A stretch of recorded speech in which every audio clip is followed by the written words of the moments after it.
ও যা বলতো ফোনে রাত্রিবেলা আমি ডিউটিতে যেতাম, আমার রাত্রিবেলা ফোনটাকে এঙ্গেজ করে রেখে দিত যে তোমার নিঃশ্বাস শুনবো বলে। এই সব কথাবার্তাগুলো বলে মানে ফোনটাকে কাটতে দিত না, সারা রাত্রি রেখে দিত। পরের দিন আমি কখনো অফিসে লেট করতাম, আমি নিয়ে অফিসেও প্রবলেম ক্রিয়েট হয়েছিল দেরিতে পৌঁছানো। স্ত্রীর কথা মনে পড়ে? না, ও ভেঙে দিয়েছে সব। একটা যে বিশ্বাস যে ছিল না, সেই মনে তো পড়ে, মানুষ হিসেবে তো মনে পড়ে, কিন্তু বিশ্বাসটা যে একটা ছিল না সেটা ভেঙে গেছে। আমার মানে এখন আতঙ্কিত একটা মানে ব্যাপার হয়ে রয়েছে মনের মধ্যে। রিলেশন কেমন ছিল? একদমই বাজে ছিল। মানে আমি যতটা অ্যাডজাস্ট করে চলতে শিখেছি ছোটবেলা থেকে, কিন্তু ও ঠিক সম্পূর্ণই ভিন্ন। মানে ও কোনো কিছুতে অ্যাডজাস্ট করার ব্যাপার ছিল না। মানে খাওয়া-দাওয়া থেকে শুরু করে যেকোনো ব্যাপার নিয়ে অশান্তি, ঘরে তুমুল অশান্তি, ভাঙচুর, এই সেই, চাকু দেখানো, এইসবও পর্যন্ত ছিল। মানে এক তো মানে ভায়োলেন্স এর মধ্যে আমি যে কখনো ঢুকে যাবো এটা আমি মানে আশাই করিনি, কখনো ভাবিওনি। মানে মনে হয় কি সাইকো? সাইকো, এবং এমনকি শুধু ও নয়, তা ওর মানে ওর পরিবারেরও লোকেদের আমি বলতে পারি। তার কারণ আপনি বলুন, একটার সময়, রাত্রির একটার সময় আমার মেয়ে যখন ৩ মাস বয়স, ঘাড়টাও শক্ত হয়নি, সেই সময় এসছে ওকে রাত্রিবেলা খড়গপুর নিয়ে যাবে বলে ওর পরিবারের লোক। তারপর আমি বাধা দিয়েছি বলে সেই রাত্রির বেলা হুলুস্থুলুস কাণ্ড হয়েছে, পুরো পাড়ার প্রতিবেশী সবাই জানে সবকিছু। মানে এইগুলো দেখে তো বোঝা যায় যে কেউ বাড়িতে একটার সময় একটা বাচ্চাকে নিতে যায় কখনো। আর যোগাযোগ রয়েছে স্ত্রীর না, সঙ্গে? আমার আর ওই কোর্টে যাতায়াত করছি, এই চলছে কেস। মানে ওর সঙ্গে ওই যে জাস্ট ও কেস করে চলে গেছে ওই রকম। তারপর কোন সালে কেস করে চলে গেল? 2016 সালের 21শে জুন। 11 মানে 5 বছর ছিল? না, বিয়ের পরে। বিয়ের পরে জাস্ট ওই তো 2014 তে বিয়ে হয়েছে, 16-র 21শে জুন চলে গেছে। মানে 2 বছর 1 মাস ছিল, 2 বছর 1-2 মাসের মতো। 1 মাস ছিল। হ্যাঁ, এরকম। আচ্ছা, যখন এই সোশ্যাল মাধ্যমে তোমাদের মধ্যে পরিচয় হলো, ও তো বিয়ের জন্য তাড়া দিচ্ছিল তুমি বললে, সেই সময় তুমিও বয়স কম, ওরও নিশ্চয়, তুমি তোমার থেকে 1-2 বছরের সিনিয়র বলছো, সে তো ওরও বয়সটা অনেকটা কম। কে বেশি দেখা করতে যেত? তুমি দেখা করতে যেতে না ও আমি আসতো? খড়গপুরে একবার গেছি। মানে যতদিন আমাদের বিয়ের আগের যে টাইমটা ছিল সেই টাইমে একবার গেছি। এর একটা কারণ আছে। এবার ওকে আমি যখনই বলতাম যে আমি যাবো তোমাদের ওই দিকটা, মেদিনীপুর শহর ঘুরবো বা খড়গপুর যাবো, ও আমাকে বারণ করতো। কারণ আছে, ওর বাবা ছিল রেলের প্রাক্তন কর্মী। তো ওর টিকিট ফ্রি ছিল ট্রেনে আসা যাওয়া। তো ওই কারণে ওইটা অ্যাকচুয়ালি এক্সকিউজ। ওইটা দেখে ও কলকাতার দিকেই আসতো, এবং কলকাতার দিকে ফটো ভিডিও সব আছে আমার কাছে। যে আমরা কোথায় দেখা করেছি, কি করেছি, সব রকম রয়েছে। তো এইবার ব্যাপারটা হচ্ছে স্যার, যেটা নরমাল আমি তখন ওকে এতটা বুঝতে পারতাম না যে এদের ব্যাপারটা। ও যা বলতো ফোনে রাত্রিবেলা আমি ডিউটিতে যেতাম, আমার রাত্রিবেলা ফোনটাকে এঙ্গেজ করে রেখে দিত যে তোমার নিঃশ্বাস শুনবো বলে। এই সব কথাবার্তাগুলো বলে মানে ফোনটাকে কাটতে দিত না, সারা রাত্রি রেখে দিত। পরের দিন আমি কখনো অফিসে লেট করতাম, আমি নিয়ে অফিসেও প্রবলেম ক্রিয়েট হয়েছিল দেরিতে পৌঁছানো। তো আমি এই টাইপের এইরকম ভাবে কখনো বড় হইনি। আমি একটা শৃঙ্খলাবদ্ধ জীবন যাপন করেই বড় হয়েছি, কিন্তু আমার এরকম ভাগ্যে এটা ছিল। শৃঙ্খলাবদ্ধ জীবনযাপন করে এরকম বিশৃঙ্খলের মতো 22-22.5 বছরে বিয়ে করে ফেলা, এটা শৃঙ্খলা ছিল না। না, বাবা মা শৃঙ্খলা থাকলে তুমি মানতে না? না, বাবা মা শৃঙ্খলাটা ছিল, কিন্তু সেই সময় আমি মানে কি বলবো যে ওর কথাটাকেই প্রাধান্য দিয়েছি। বেপরোয়া। হ্যাঁ, বেপরোয়া হয়েছিলাম ওর কথাতে। সেটা তো আমার একদিক থেকে একটা ফল্ট আমি মনে করি। সে যে বাবা মার কথা না শুনে বেপরোয়া হয়ে যাওয়া, হ্যাঁ, সেইটা এখন কি মনে হচ্ছে? ওই ঘুরিয়ে আবার আপনার কাছেই রিটার্ন আসবে। মানে সেই জিনিসটাই কোনো না কোনো ভাবে, মানে কষ্টটা বাপ মার কষ্টটা রিটার্ন আসবে। রিটার্ন এলো, তাই না? যেমন আমারও মেয়েটা আমি 9 মাস বয়সে যে হাতছাড়া হয়ে গেল, এইভাবে নিয়ে গেল। আমার এই বৃদ্ধা ঠাকুমার কোল থেকে ছিনিয়ে নিয়ে গেছিল। আমার মা বাবা বাড়িতে লুটোপুটি করে কান্নাকাটি করেছিল। আমি তখন এখানে ছিলাম একটা পারপাসে, আমি বাড়িতে ছিলাম না। বাড়িতে পুলিশ জোন ভর্তি, মানে একটা বিচ্ছিরি অবস্থা। মানে এরকম মানে একটা ক্রিমিনালকে ধরতে এসছে এরকম ব্যাপার।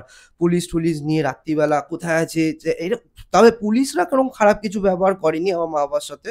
তারা এমনি নরমালি এসছে, কিন্তু ওরা ব্যাপারটাকে, ওরা যখন আবার জিনিসপত্র নিতে এসেছিল শ্রীধর, তখন আবার একটা সিন ক্রিয়েট করেছিল ওখানে, মানে চিৎকার চেঁচামেচি। আচ্ছা, একটা জিনিস বলবেন যে এটা আমার খুব জানতে ইচ্ছে করে, যে ফেসবুক মানে সোশ্যাল মাধ্যমে যাদের মধ্যে সম্পর্ক হয়েছে এ পর্যন্ত, আমি এরকম খুব কম দেখেছি যাদের সংসার টিকেছে কিংবা বেশি দিন ধরে লাস্টিং করেছে। তাদের মধ্যে ভুল বোঝাবুঝি, হ্যান ত্যান।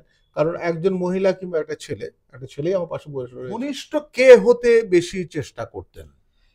ঘনিষ্ঠ সেরকম ভাবে তখন অতটা ছিল না, তখন জাস্ট দুজন দুজনকে জানার ব্যাপারটাতেই মানে ব্যাপারটা ছিল, কিন্তু প্রেশারটা ছিল ওদের দিক থেকে যে বিয়ে করার যে ব্যাপারটা। না, এই যে ৮ বার দেখা করেছেন, ৮ বারে ঘনিষ্ঠ হয়েছিলেন কোনো সময়? না, ঘনিষ্ঠ বলতে আমরা তো পাবলিক প্লেসেই দেখা করেছি, এই মানে রাস্তাঘাটে এরকম, মানে তারপরে এই যে ধরুন একটা পার্কে বসা এইরকমই ঘনিষ্ঠ বলতে, এছাড়া আর তো সেরকম কোনো ঘনিষ্ঠতা, কোনো রকম ঘনিষ্ঠতা নেই। আপনার একবারও মনে হয় না আমি এটাকে দেখি? সেটা স্যার মানে আমি কি বলবো, মানে আহ, এটা না বল মানে আমি ঠিক বলে বোঝাতে পারবো না এটা কতটা কষ্ট, কারণ আমার বাড়িতে শুধু আমার মেয়ে না, আমার অনেক মানে যে কোনো বাচ্চা আসলেই তারা অন্যরকম ভাবে বড় হয়েছে, তারা মানে প্রচুর মানে আমাদের এখানে ভালোবাসা রয়েছে।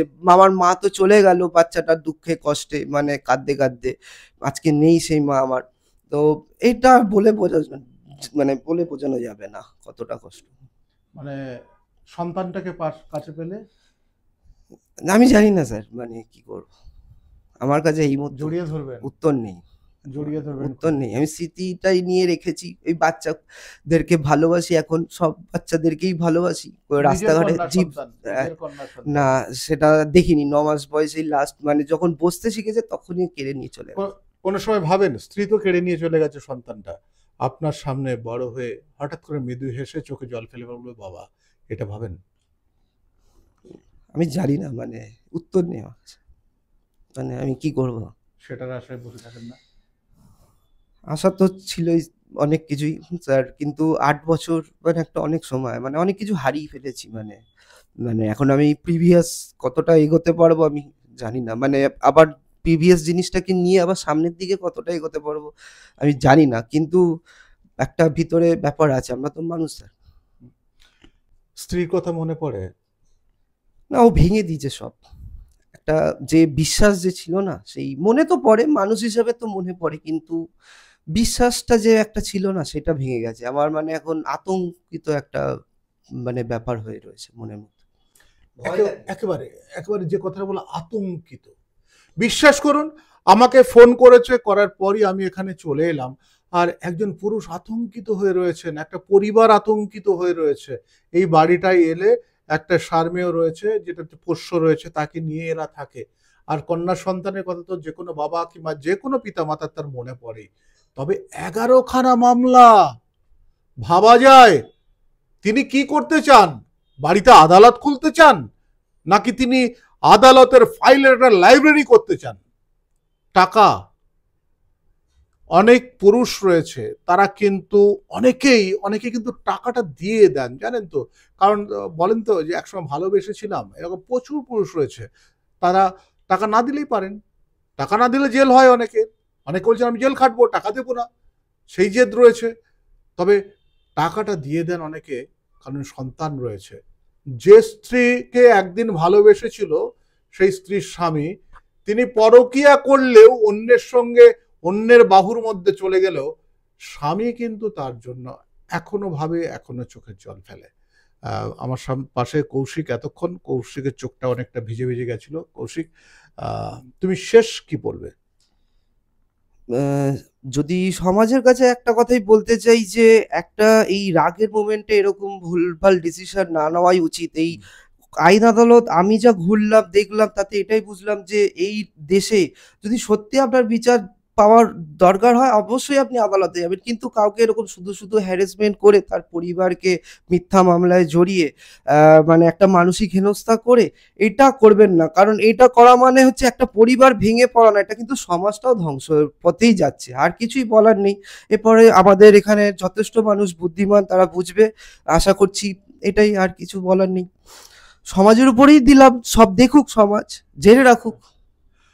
অর্থাৎ এই আতঙ্ক পুরুষ যেটা বললেন যে সমাজ এবং ভবিষ্যৎ, আমি আপনাদেরকে একটা কথা বলি, এই রকম ভাবে যদি চলতে থাকে, আমার কাছে প্রতিদিন যেভাবে 2জন 3জন 4জন করে ফোন করছে, শুনুন, পুরুষরা তো করছে, সেই মহিলারাও তো কি স্বামীকে ছেড়ে অন্যত্র গিয়ে খুব ভালো রয়েছেন, তারাও কিন্তু ডিপ্রেসড রয়েছেন।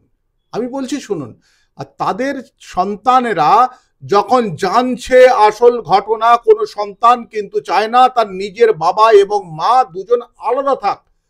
সেই সন্তানও ডিপ্রেশনে যায়। এরকম যদি ডিপ্রেশনে যেতে থাকে তাহলে কিন্তু নেশাগ্রস্তের সংখ্যা বাড়বে এবং আগামী দিনে আমাদের ভারতবর্ষ, আমাদের বাংলা ভালো মেধার ছেলে মেয়েকে পাবে না, ডিপ্রেশনগ্রস্ত ছেলে মেয়েদের পাবে। এগোবেন কোথা দিয়ে ভেবে দেখুন। আমি শঙ্কু রয়েছি আপনাদের সঙ্গে, ইন্ডি নিউজ 24 দেখতে থাকুন।